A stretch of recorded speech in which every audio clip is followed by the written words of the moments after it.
hacer una oración. Padre Celestial, en esta tarde,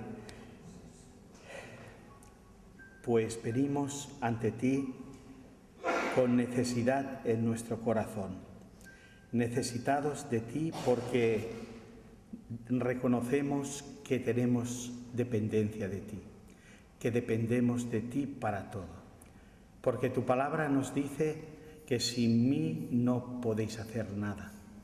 Y cuando recordamos la palabra nada, pues nada es nada. Señor, te necesitamos. Tú eres aquel que nos has rescatado de nuestra vana manera de vivir. Tú eres nuestro precioso Salvador y Señor, el que nos guías a toda la verdad. Gracias por tu Espíritu Santo que mora en nuestros corazones, que es el sello de nuestra redención, de aquella posesión adquirida donde vamos a estar contigo toda una eternidad. Gracias por tu gran misericordia, amor y gracia para todos nosotros. Dispón nuestro corazón y nuestras mentes para que podamos darte a ti pues toda la adoración y la alabanza que tú solo mereces, y que también dejemos en nuestra vida lugar para tu palabra, que es aquella luz lumbrera para nuestro camino. Te lo pedimos a ti todo esto en el nombre de Cristo Jesús. Amén. Hermanos, el gozo que habrá en los cielos cuando estemos allá, ¡qué maravilla! Será otra dimensión totalmente diferente, distinta. A veces lo pienso y cómo el Señor en esos pensamientos nos transporta a lo que imaginamos que puede ser el tercer cielo, ¿no? Ese lugar tan precioso y tan real que nos espera por la gracia de Dios. Vamos a tener la lectura en esta tarde en la epístola a los Filipenses, el capítulo 3, del versículo 10 al 21. Filipenses 3, del 10 al 21. A fin de conocerle y el poder de su resurrección y la participación de sus padecimientos, llegando a ser semejante a él en su muerte, si en alguna manera llegase a la resurrección de entre los muertos. No que lo haya alcanzado ya, ni que ya sea perfecto, sino que prosigo por ver si logro asir aquello para lo cual fui también asido por Cristo Jesús. Hermanos, yo mismo no pretendo haberlo ya alcanzado, pero una cosa hago, olvidando ciertamente lo que queda atrás y extendiéndome a lo que está delante. Prosigo a la meta, al premio del supremo llamamiento de Dios en Cristo Jesús. Así que todos los que somos perfectos, esto mismo sintamos, y si otra cosa sentís, esto también os lo revelará Dios. Pero en aquello en que hemos llegado, sigamos una misma regla, sintamos una misma cosa. Hermanos, sed imitadores de mí y mirad a los que así se conducen según el ejemplo que tenéis en nosotros. Porque por ahí andan muchos, de los cuales os dije muchas veces, y aún ahora lo digo llorando, que son enemigos de la cruz de Cristo. El fin de los cuales será perdición, cuyo Dios es el vientre y cuya gloria es su vergüenza, que solo piensan en lo terrenal, mas nuestra ciudadanía está en los cielos, de donde también esperamos al Salvador, al Señor Jesucristo, el cual transformará el cuerpo de la humillación nuestra, para que sea semejante al cuerpo de la gloria suya, por el poder con el cual puede también sujetar a sí mismo todas las cosas. Amén. Ahora vamos a orar por nuestro pastor que tiene a cargo la palabra.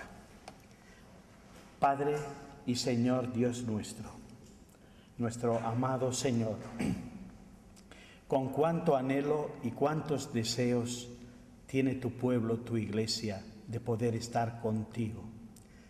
Te amamos, pero reconocemos que tenemos que amarte mucho más. Que tu Espíritu en nosotros lo que desea son tus cosas, lo celestial, no las cosas terrenales. Y en esta tarde te suplicamos que tengas misericordia de nosotros para que abras con la luz de tu palabra y el ministerio de tu Santo Espíritu, abras nuestro entendimiento para ver qué preciosas promesas están encerradas en tu palabra. Y también en esta tarde pon en nuestro hermano y pastor José Luis esa palabra en su boca para que nos consuele, nos enseñe, nos fortalezca. Y esto te lo pedimos a ti en el nombre de Cristo Jesús. Amén. Amén. Pues vamos a comentar la última parte del capítulo 3 de Filipenses. Hemos empezado con 2 versículos que comentamos el último día, que hablé de Filipenses 3, pero era para coger bien el hilo. Realmente nos centraremos en la parte nueva del capítulo, que es la parte final, del 12 en adelante. Sabemos que cuando amas a alguien, deseas conocerle mejor, ¿verdad? Esto es lo que está diciendo Pablo. El Pablo que escribe Filipenses en la prisión de Roma, en el año 60 aproximadamente, es una persona que conoce bien a Jesús. Jesús se le apareció en el camino de Damasco y Pablo pudo, a medida que ha ido pasando los años, su vida ha estado consagrada a Jesús, a su Señor, a su Salvador, a servirle, a proclamarle. Realmente él le conoce. Jesús se ha aparecido a Pablo en varias ocasiones, también en Corinto, para darle ánimo. Le dijo: Pablo, no temas, no desmayes, porque aquí tengo yo mucho pueblo. Sí, es verdad que tienes mucha oposición, muchos problemas, pero no desmayes, porque yo aquí tengo mucho pueblo mío. Y Pablo, que conocía al Señor, le quería conocer más, ¿verdad? Y esto es lo mismo que nos debería pasar a nosotros. Ya le conocemos, pero queremos conocerle más. Por eso Pablo dice que no hay nada comparable a la excelencia del conocimiento de Cristo Jesús, mi Señor, por amor del cual lo he perdido todo y lo tengo por basura para ganar a Cristo. Para él, esta relación personal, porque no está hablando de un conocimiento intelectual, está hablando de un conocimiento relacional, de un conocimiento lleno de experiencias compartidas. Este conocimiento para Pablo es la excelencia de la vida. No hay nada mejor, ni más alto, ni más grande que este conocimiento. Por eso aquí en el versículo 10 dice: mi vida, mi meta, mi objetivo, conocerle, a fin de conocerle. Y el poder de su resurrección y la participación de sus padecimientos, llegando a ser semejante a él en su muerte. Mirad, Pablo no le gustaba sufrir por sufrir. No había en él ninguna forma malsana de amor al sufrimiento. Pablo, que estaba dispuesto a sufrir cuando fuera necesario, por amor a la Iglesia de Jesucristo. En este sentido, como Pablo mismo explicará más detalladamente en Colosenses, él completa lo que falta de los sufrimientos de Cristo por su Iglesia. No en el aspecto redentor, salvador, porque no hay nada que añadir. Es una obra perfecta, pero sí en el sentido de que él está dispuesto a sufrir para que la Iglesia siga creciendo, siga edificándose. Y en este sentido, unido a su Señor, está dispuesto a sufrir por él y por su Iglesia. Pero también Pablo está dispuesto a sufrir por el pecado. Porque, hermanos, tomar la cruz cada día es sufrimiento. Negarnos a nosotros mismos implica sufrimiento. Porque cuando te ves que tropiezas 100 veces, no 2, como dice el refrán, sino 100 veces en la misma piedra eso te produce vergüenza y sufrimiento.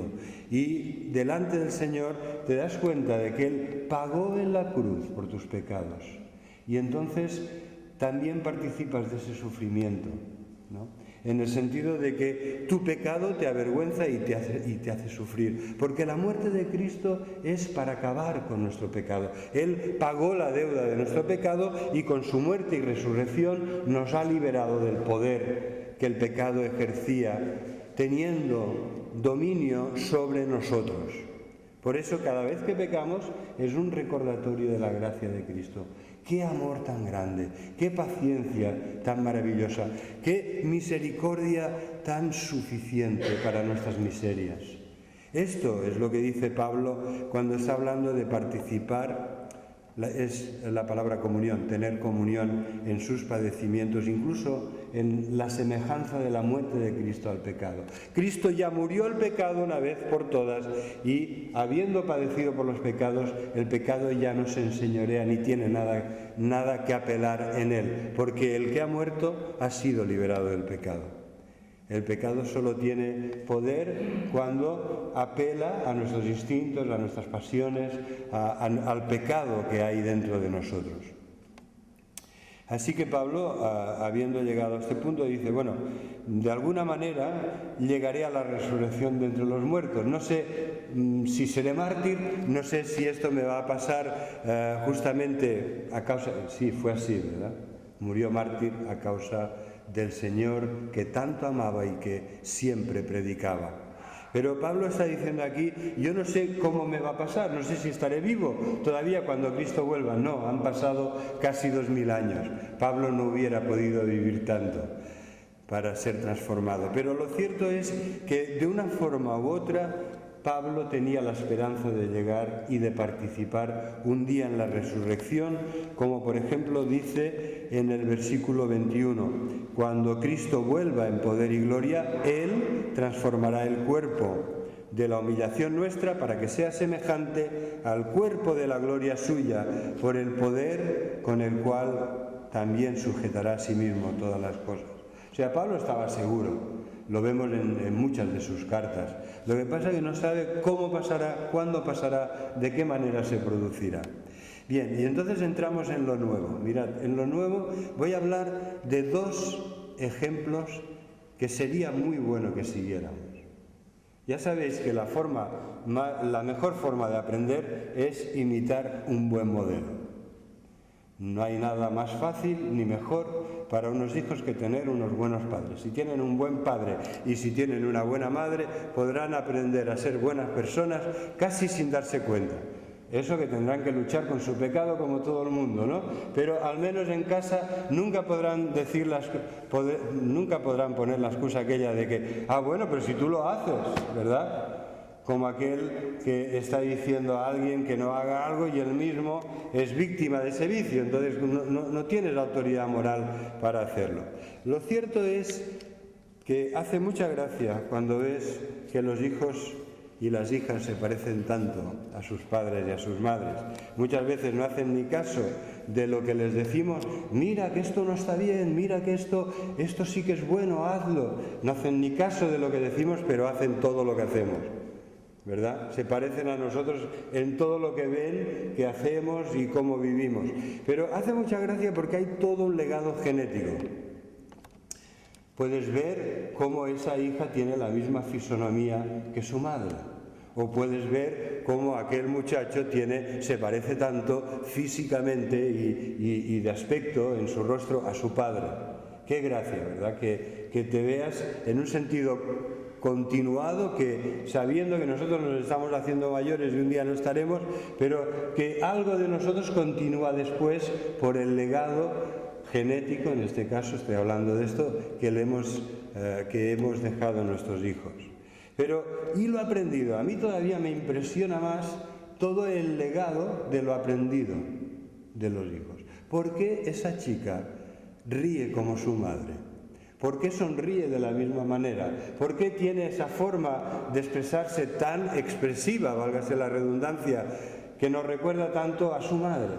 ¿O por qué aquel muchacho tiene esas poses, esa forma de hablar, esa energía que nos recuerda tanto también a su padre? ¿Por qué? Porque es mucho más que lo genético. Lo aprendido, eso que ni se han dado cuenta ni nunca han querido imitar, al final resulta que graciosamente está presente en las vidas de los hijos y de las hijas. Sin haber hecho ningún propósito para aprenderlo, ahí están los gestos, las entonaciones, la expresión facial, el reír, el cómo ven la vida a veces, ¿no? Cómo enfocan las cosas de la vida, la actitud ante el trabajo, por ejemplo, de seriedad en el trabajo de una persona cumplidora. El legado es enorme, porque la mejor manera de aprender es imitar un buen modelo. Lo malo es que también lo que es negativo también se aprende. Y por esa razón debemos esforzarnos en el Señor y en su gracia para no transmitir un mal legado, para no dar un mal ejemplo, para no dejar, en vez de virtudes, dejar una secuela de vicios que nuestros hijos van a seguir después de nosotros. Pablo lo tenía muy claro. Aquí, en el versículo 17, dirá: hermanos, sed imitadores de mí. Pero no porque él se considerara mejor que otros, sino sed imitadores de mí y mirad a los que así se conducen según el ejemplo que tenéis en nosotros. Él está hablando en plural, empieza hablando de mí, se pone en primer lugar, pero después él es consciente de que no solo es él, también Timoteo debía ser un buen ejemplo a seguir, y Silvano y Epafrodito, también ellos eran buenos ejemplos, y el apóstol Pedro y muchos otros. De hecho, el Señor quiere que la Iglesia esté llena de buenos ejemplos. Y esta, hermanos, esta y no otra, es el potencial humano de la Iglesia, es que esté llena de buenos ejemplos. Porque si no es así, desacreditamos el mensaje que damos con nuestra forma de vivir y de ser y de comportarnos, y perdemos toda autoridad moral y espiritual al hablar a otros del Señor. Así que Pablo, que lo tenía muy claro, dirá en otra ocasión, en 1 Corintios 11:1: sed imitadores de mí, como yo mismo lo soy de Cristo.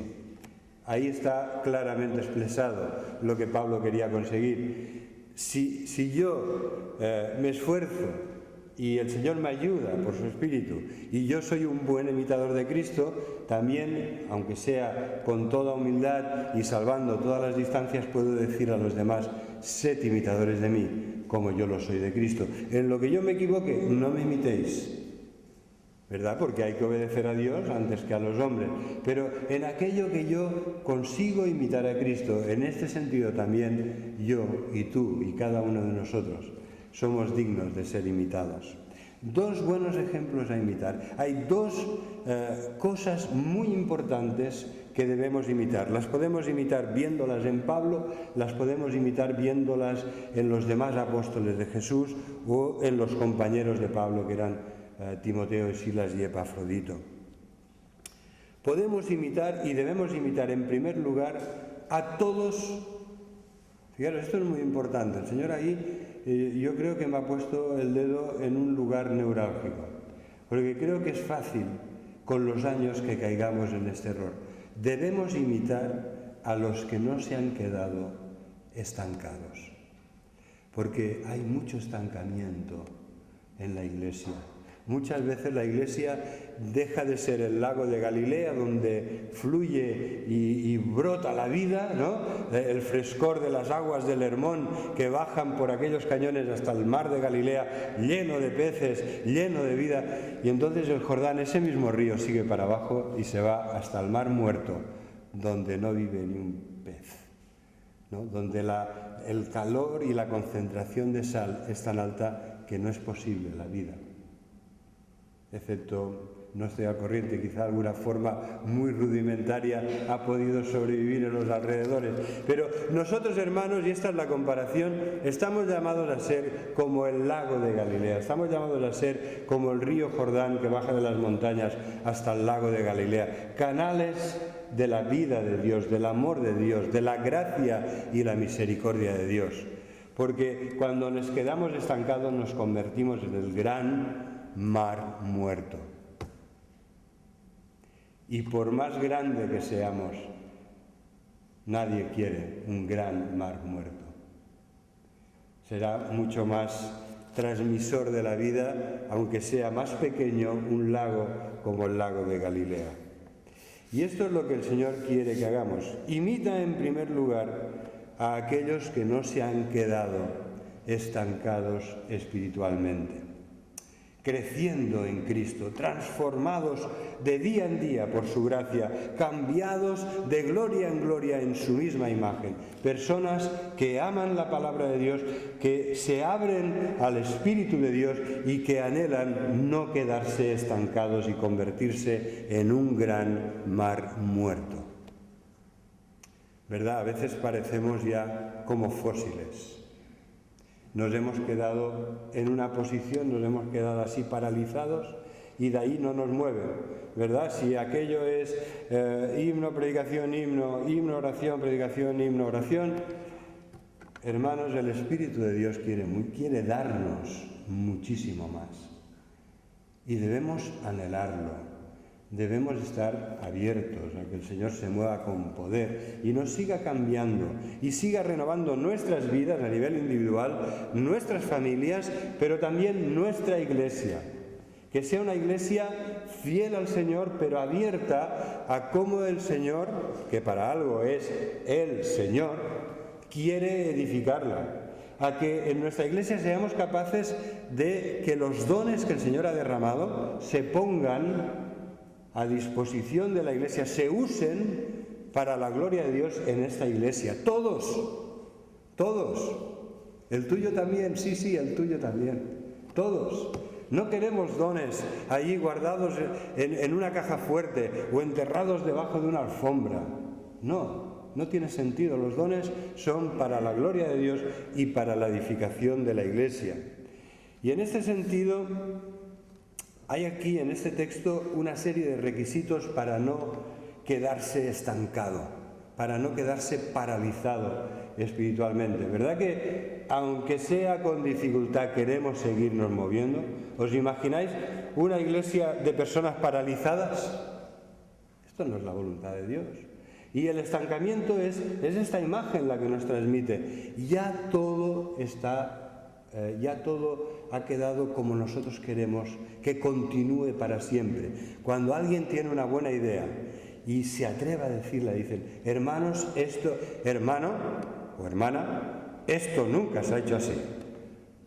Final, es como si cayera la guillotina.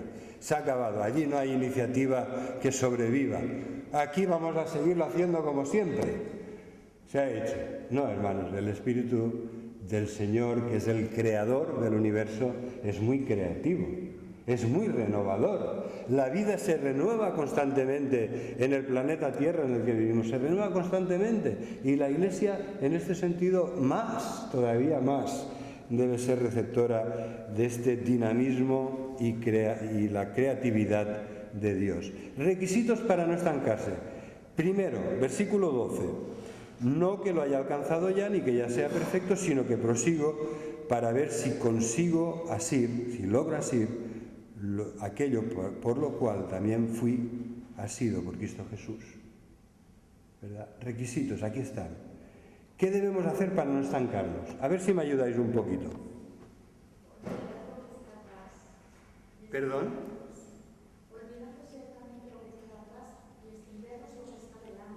Caramba, ya ha saltado el versículo la hermana, ¿eh? No, vamos a quedarnos en el 12 de momento. Gracias, Sí, también. Es que vamos ahora a entrar en ello. Pero primero en el versículo 12 hay una serie de requisitos muy claros para no quedarnos estancados.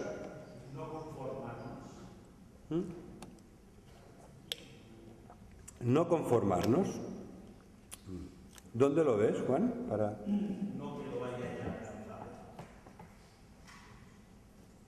No conformar. Tú ves ahí una actitud conformista, bueno, más que inconformista, ¿no? En primer lugar, yo diría de acuerdo con Juan, la primera frase, diría que es realista, ¿no? Si no lo he alcanzado, ¿por qué creerme que sí? Y peor aún, ¿por qué hacer creer a los demás que sí? ¿No? Que muchas veces es lo que hacemos. Ramón, ¿qué más?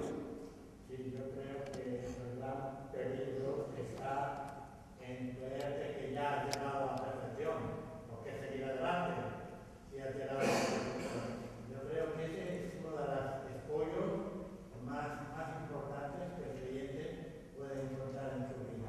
No, pues muy bien, he llegado ya a un nivel de perfección y delante del Señor que me quedo aquí donde estoy. Ya estoy contento, ¿no? Es una actitud de autocomplacencia, ¿verdad? De autojustificación, de autocomplacencia. Y aquí vemos mucho realismo. No lo he alcanzado, no soy perfecto. Y es un realismo que va acompañado de humildad. La persona es capaz de reconocer que debería ser ya haber progresado más, pero que todavía no lo ha alcanzado ni es perfecto. Yo veo aquí sobre todo realismo y humildad, pero estoy de acuerdo de que en el fondo hay una actitud no conformista. ¿Y qué más hay aquí? ¿Qué más hay? Continuidad. Uy, qué importante es lo que acaba de decir Rosa Clara, ¿verdad? Continuidad. No, mire, que yo soy de un sprint de 100 metros. Lo corro a tope y después a descansar unos cuantos días. Mirad, la vida espiritual no es así. La vida espiritual hay que continuar, hay que ser constantes, hay que ser perseverantes. Prosigo, dice Pablo, prosigo. No he llegado, pero sigo avanzando, sigo esforzándome. ¿Sabéis lo que es importante? Asegurarte de que vas en la buena dirección y proseguir, constancia. ¿Y qué más? ¿Qué más? Por si logro así aquello para lo cual tú también has sido por Cristo. ¿Qué te sugiere esto, Nuria? Cristo nos ha rescatado para que seamos lumbrinas, para que seamos la salvación, para que seamos vivos, respiramos la vida de Cristo. Y esto es muy difícil, pero es la vida que tenemos que proseguir. Cambiar cada día para parecernos más a Cristo, porque Cristo nos dio la vida. Entonces nosotros tenemos que dar vida, la vida de Cristo, porque llevamos. Efectivamente, hay un objetivo, hay un propósito de Dios con nuestra vida. Entonces se trata de poner nuestra vida de acuerdo con este propósito divino. Dios tiene un plan. Este plan es lo mejor para cada uno de nosotros, pero a veces nosotros nos desviamos. Lo cierto es que Jesús en todo ha tomado la iniciativa. Él vino a buscar y a salvar a los que estábamos perdidos. Este es el propósito de Jesús. Y Él vino para dar vida y vida abundante a sus ovejas. Yo soy el buen pastor su vida da por sus ovejas, y yo he venido para que tengáis vida, y una vida abundante, una vida plena, ¿no? Y que esta vida podamos transmitirla, como decía Nuria. El objetivo es ser como Dios quiere y ha dispuesto, que se cumpla el propósito de Dios en mí. Os voy a poner un ejemplo, ¿no? Porque para Pablo esto sucedió en el camino de Damasco, ¿verdad? Ya Jesús llegó un momento que dijo, por fin este hombre está realmente maduro y ha colmado el vaso de la paciencia de lo que yo voy a soportar con este Saulo persiguiendo la iglesia. Y entonces en el momento, igual que dice Gálatas, que en el cumplimiento del tiempo nació Jesucristo, nacido de mujer, ¿verdad? Vino, Dios nos dio a su Hijo nacido de mujer, en el cumplimiento del tiempo. Y en cada una de nuestras vidas hay un tiempo en el que el Señor dice, ahora es tu tiempo. Y Pablo, esto le sucedió en el camino de Damasco, y a mí a veces me da la impresión que el Señor estaba como aquellas imágenes del oeste, de los vaqueros, que yo ya me quería escapar de tal manera a la izquierda, a la derecha, ahora otra vez me vuelvo a escapar, que por fin dijo, mira, ya no te vas a escapar más. Yo tengo un plan para ti y voy a hacer mi voluntad en tu vida. Y entonces me echó el lazo, y ese lazo divino de amor, esos vínculos de amor, cuando realmente te atrapan, ya no te vas a soltar. Señor, Señor, ¿a quién iremos si solo tú tienes palabras de vida eterna? Ya no quiero irme, hermanos. Hasta ese momento yo quería escaparme, quería escabullirme, quería esconderme, Ahora no. Ya he entendido lo que debía entender. El Señor tiene un plan. El Señor tiene un propósito. El Señor va a hacer de cada uno de nosotros una obra de arte. Porque os aseguro que Él sabe hacerlo y que Él tiene todo lo necesario, todos los recursos necesarios de sabiduría, de poder, de tiempo, de paciencia, de amor para hacerlo. Y va a hacer de ti y de mí una obra de arte. ¿Verdad? Se cuenta el caso de un joven escultor que seguramente conoceréis, Leonardo da Vinci. Era un joven escultor que visitó el taller de un amigo suyo y entonces vio allí, arrinconado y lleno de polvo, un enorme bloque de mármol. Y empezó a preguntarle con toda la intención a su amigo, y su amigo lo había desechado. Dice, no sé qué hacer con él porque no se ajusta, tenía grandes proyectos, amigo, no se ajusta en las medidas y en la calidad de esta piedra, no se ajusta a lo que yo quiero. Y entonces Leonardo atrevidamente se lo pidió y él le dijo, de acuerdo, llévatelo porque a mí no me sirve. Y Leonardo había tenido una immagine di cuore. Leonardo había visto no el bloque, sino lo que iba a salir del bloque. Y cuando le preguntaban decía algo tan chocante como, es fácil, solo hay que quitar lo que sobra. ¿Verdad? Bueno, muy fácil no es, pero cuando tienes la imagen de lo que quieres conseguir, solamente tienes que quitar lo que sobra, ya está ahí, la escultura perfecta ya está ahí. De ahí salió el gran David de Miguel Ángel, de ese bloque de mármol desechado. Y cada uno de nosotros somos piedras vivas, porque el Señor es mucho más sabio, mucho más potente, ¿no? Como transformador, como artista, como creador que Miguel Ángel, que era un reflejo de esa gloria, de la creatividad, de la gloria de Dios, ¿no? de un Dios glorioso, creativo, que ama la belleza, que tiene el poder para sacarla de donde no la hay. Y decía Miguel Ángel, Dios sí que es un buen artista, porque al fin y al cabo yo saco lo que sobra de un bloque de mármol, pero Él trabaja en la fibra viva del corazón de las personas, del alma del ser humano. Y ese es el mensaje, hermanos, de que cada uno de nosotros, en los planes de Dios, va a ser una obra de arte. Él va a ir sacando. Ahora que lo pienso, a mí me debía sobrar mucho. Ya lleva tiempo con el martillo y el cincel, ¿verdad? Y sacando. Pero además, a diferencia de Miguel Ángel, Dios añade lo que falta. Él quita lo que sobra y Él añade lo que falta. Por su Espíritu sopla en ti el aliento de vida. Por su Espíritu te llena del fruto del Espíritu, amor, gozo, paz, paciencia, bondad, benignidad. Todo refleja el perfecto carácter de Cristo, la bondad del Señor, su benignidad, su dominio propio, su fe. ¿Verdad? El Señor quita lo que sobra, pero añade lo que falta. Y esa es su obra constante en nuestra vida. No es en vano que Pablo dice que somos poema de Dios. No en el sentido literario, no en el sentido de una composición poética literaria como en castellano, sino como se utilizaba esta palabra en griego, en el griego del Nuevo Testamento, que es hechura de Dios, obra maestra de Dios. Somos la obra de Dios. Él quitará lo que sobra y Él añadirá lo que falta. Déjame, antes de continuar, que te pregunte si crees que esto es así. ¿Lo crees? Yo lo creo de todo corazón. Y con esto no quiero decir que a veces no me falte, que no tenga alguna duda o que haya tenido un día oscuro y que haya caído en pensar en otras cosas. Pero realmente yo creo que es así, que este es el propósito de Dios para todos los que estamos aquí. Quitar lo que sobra y poner lo que nos falta. Hechura de Dios, poema de Dios. Y con esta confianza debemos continuar fijándonos en aquellos que no se han estancado.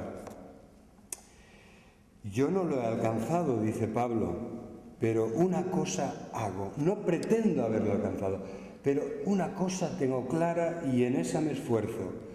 Olvidando lo que queda atrás, prosigo a lo que está delante. ¿Qué debes olvidar de lo que queda atrás? ¿Sabéis que es sumamente frustrante y paralizador vivir en el pasado? Hay personas que están todo el día con el retrovisor. Yo, mirad, incluso para conducir, si tengo que tirar marcha atrás, normalmente giro la cabeza. No me gusta ir con el retrovisor, durmiéndonos en los laureles, ¿verdad? Y autocomplacientes, pero qué buenos que hemos sido, pero qué sabios, pero qué bien que lo hemos hecho. No me gusta. ¿Por qué? Porque esto es paralizante. Hermanos, una pregunta muy concreta. ¿Qué debemos olvidar de lo que queda atrás? A ver, ¿qué pensáis que se debe olvidar de lo que queda atrás? Porque hay muchas cosas que no las debemos olvidar. El Señor no quiere que te olvides de Él, el Señor no quiere que te olvides de su fidelidad, el Señor no quiere que te olvides de su palabra, el Señor no quiere que te olvides de sus promesas. Hay muchas cosas que no debemos olvidar. El Señor no quiere que te olvides nunca de lo más importante para tu vida, que es el pan que simboliza el cuerpo desgarrado de Jesús en la cruz y el vino que simboliza su sangre derramada. Y la palabra que se utiliza en la Santa Cena es, por favor, no tengas amnesia, recuerda. Recuerda de una forma activa lo que Jesús ha hecho por ti. ¿Verdad? Pero hay cosas que sí, Pablo tenía muy claro que hay cosas que debemos olvidar. A ver si alguien se atreve y me dice alguna. Bueno, gracias. Las señoras primero. Maite. La vida pasada. La vida pasada. Creo que quizá, Ramón, el pecado. El pecado. Y quizá lo decís porque hay cosas del pasado que te torturan, hay cosas del pasado que el enemigo toma para hacerte daño, para paralizarte, para hacerte creer que no todo está perdonado, que cómo puede Dios perdonar algo tan grave con lo que has hecho tanto daño. Y entonces una y otra vez Satanás hace que esa herida quede en carne viva y vuelva a sangrar y vuelva a doler. Cuando Cristo ha perdonado, Cristo ha puesto su bálsamo y ha sanado, y Él no quiere, cuando ha echado los pecados a lo más profundo del mar, no quiere que nadie se ponga allí a pescar. Ya está. Él ha pagado por tus pecados y no tienes por qué torturarte más por lo que ya Cristo ha pagado y está completamente pagado, y por lo que Cristo ha saldado y perdonado, que está completamente perdonado.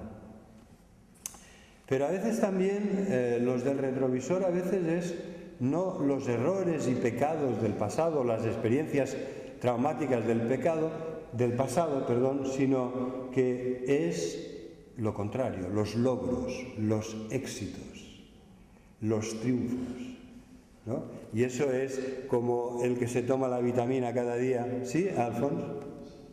Yo quería decir que creo que tenemos que olvidar lo malo de lo malo y lo bueno de lo bueno. Muy bien, una frase de Alfonso, del blog. Gracias.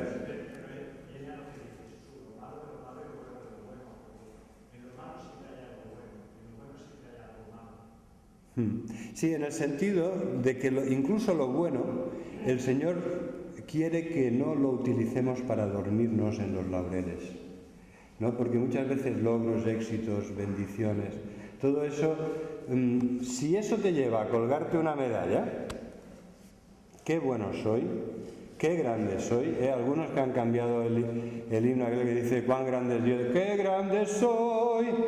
En vez de qué grande es Dios dicen qué grande soy yo. No, realmente debemos evitar también, porque os imagináis al corredor más grande que hemos tenido en los últimos años, Usain Bolt, ¿verdad?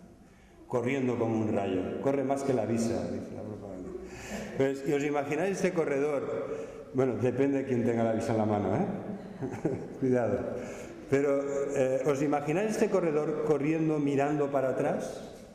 ¿Os acordáis de la historia de la mujer de Lot?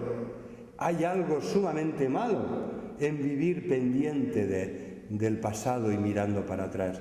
El gran corredor no puede correr mirando para atrás. Pablo lo dice muy claro, extendiéndome a lo que está adelante, mirando hacia la meta y intentando no perder en ningún momento el rumbo y la buena dirección, corriendo de la forma más rápida y más directa posible. No puedes mirar atrás. Acuérdate de la mujer de Lot. No puedes vivir de las rentas del pasado, porque cada día tiene su afán y cada día necesita su gracia. No puedes. No podemos. Hermanos, una de las cosas que a mí más daño me ha hecho es no saberme liberar antes de experiencias traumáticas del pecado. Porque cuando Satanás te tienta con lo bueno del pasado, le puedes decir como Spurgeon a aquella señora que lo alababa de una forma tan afalagadora,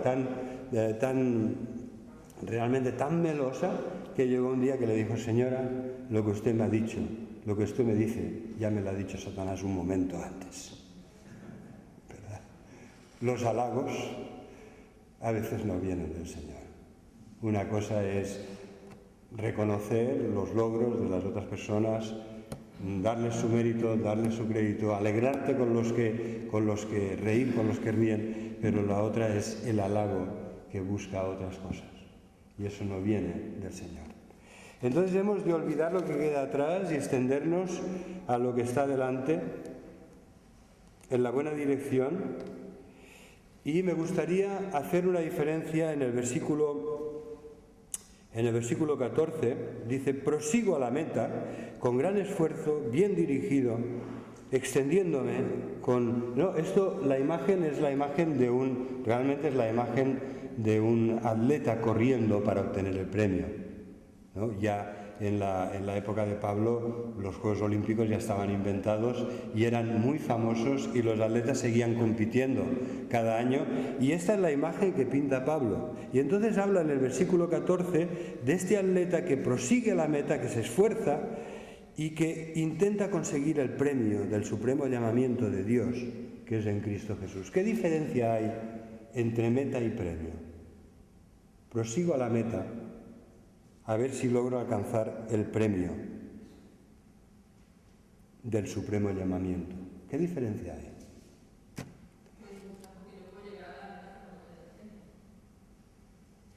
A veces...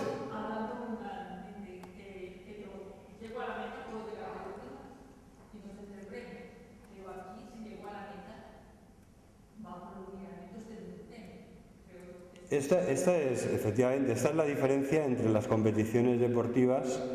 Ya habéis visto lo que nos ha pasado con los mundiales, ¿eh? Esta es la diferencia. A veces no consigues el premio. Realmente el tema es este, que en la carrera cristiana todos vamos a recibir un premio. Todos vamos a recibir un galardón. Todos vamos a recibir, todos aquellos que hemos corrido bien, legítimamente, que hemos buscado la gloria de Dios, que hemos obrado por amor a Dios y a los demás, recibiremos nuestro premio. Bien, dice Jesús, bien, buen siervo y fiel. En un sentido no necesitamos más, este es el premio, ¿verdad? La aprobación de nuestro Dios, de nuestro Señor y Salvador. Bien, buen siervo, en lo poco has sido fiel, en lo mucho te pondré. Pero hay una corona de vida, hay una corona de justicia reservada para aquellos que buscan de corazón al Señor y le sirven fielmente. Sí hay un premio. Me parece que Alfonso quería comentar algo más.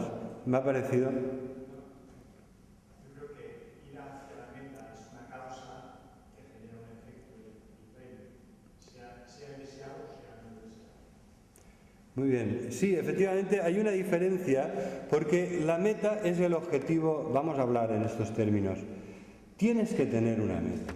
Bueno, no es malo tener objetivos, propósitos, metas en la vida.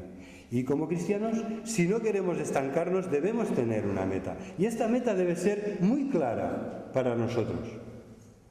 Pero hay una diferencia entre la meta, que tiene que ver con el planteamiento humano que nos hacemos de conseguir nuestro objetivo, y el premio. El premio siempre es por gracia.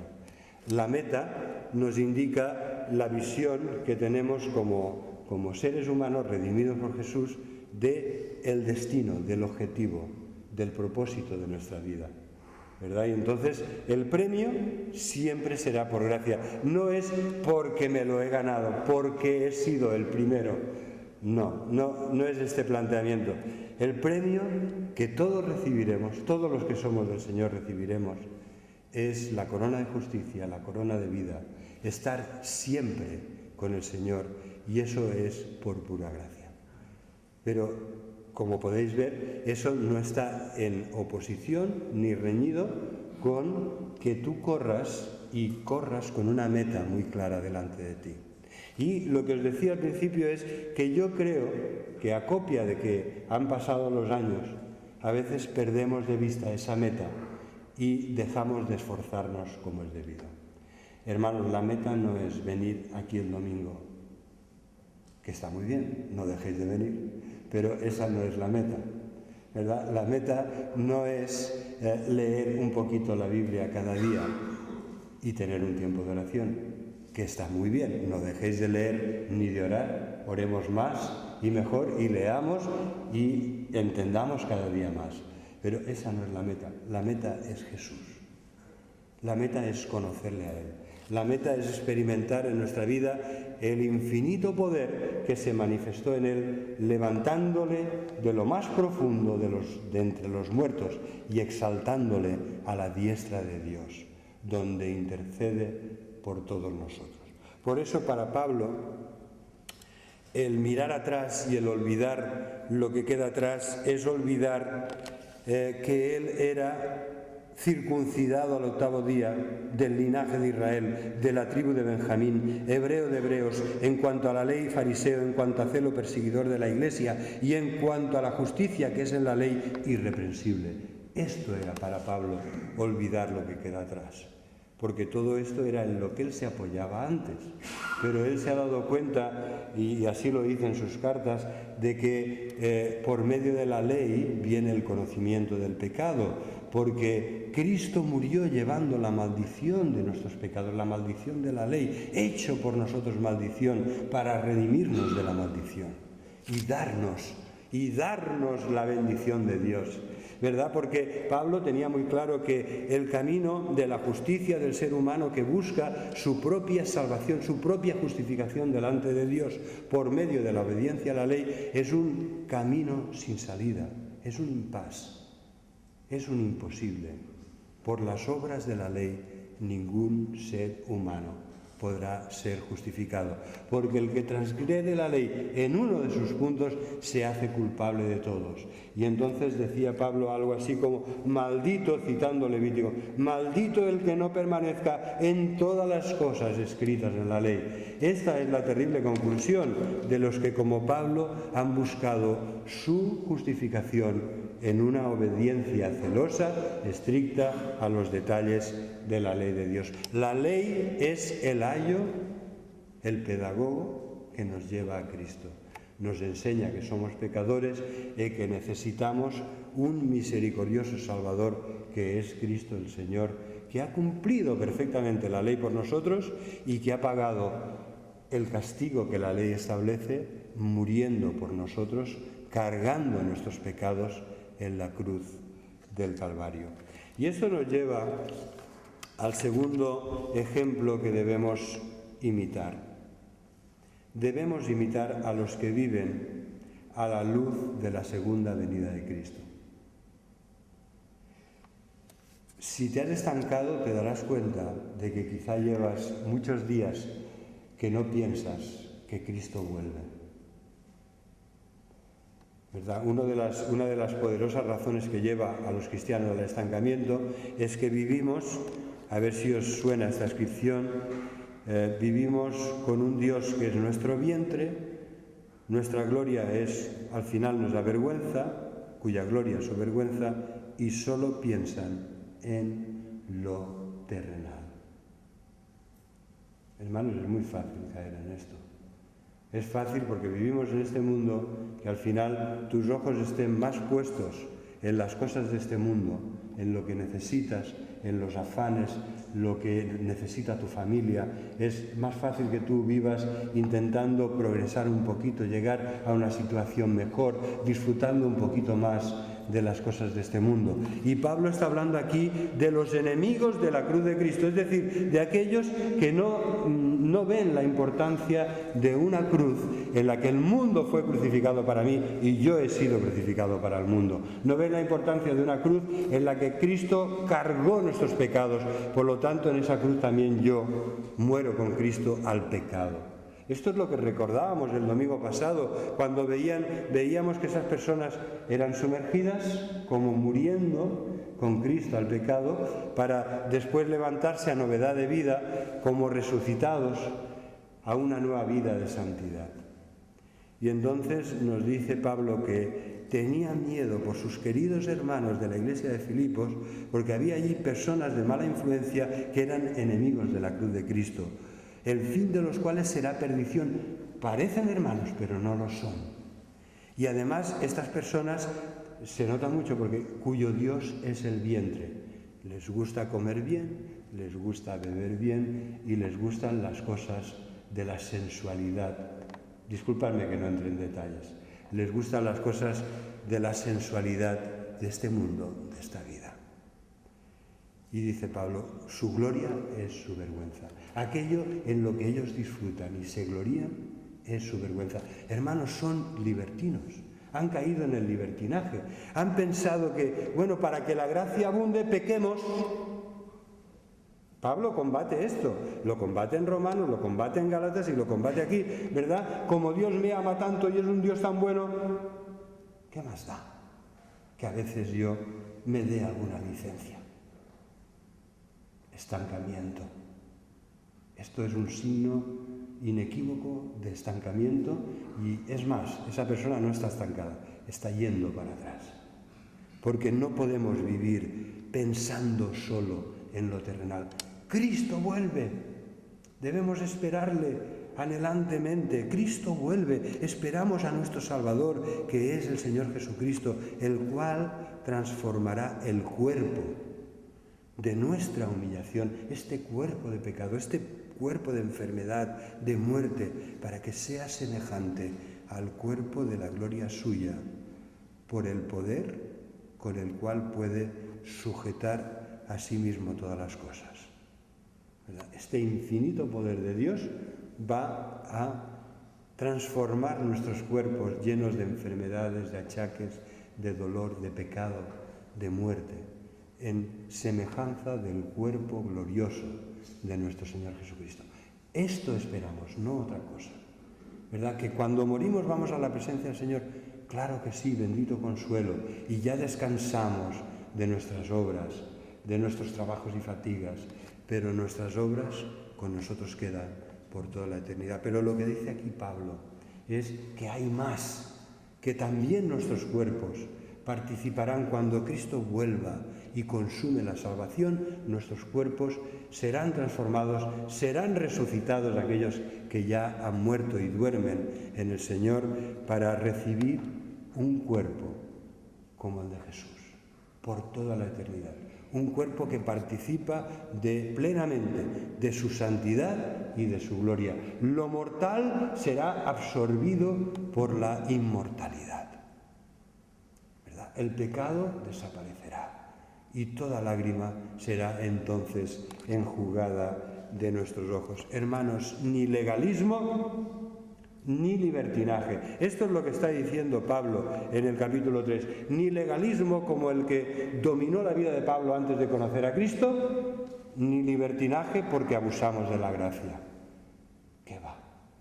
prosigamos, esforcémonos, esperemos porque Cristo vuelve y seguramente 2000 años después, que fueron casi 2000 años después que han sido escritas estas palabras, el Señor está cerca. ¿Qué tenemos que decir nosotros? Lo que dice la Iglesia de Jesús sobre toda la faz de la tierra: Señor Jesús, ven, ven pronto.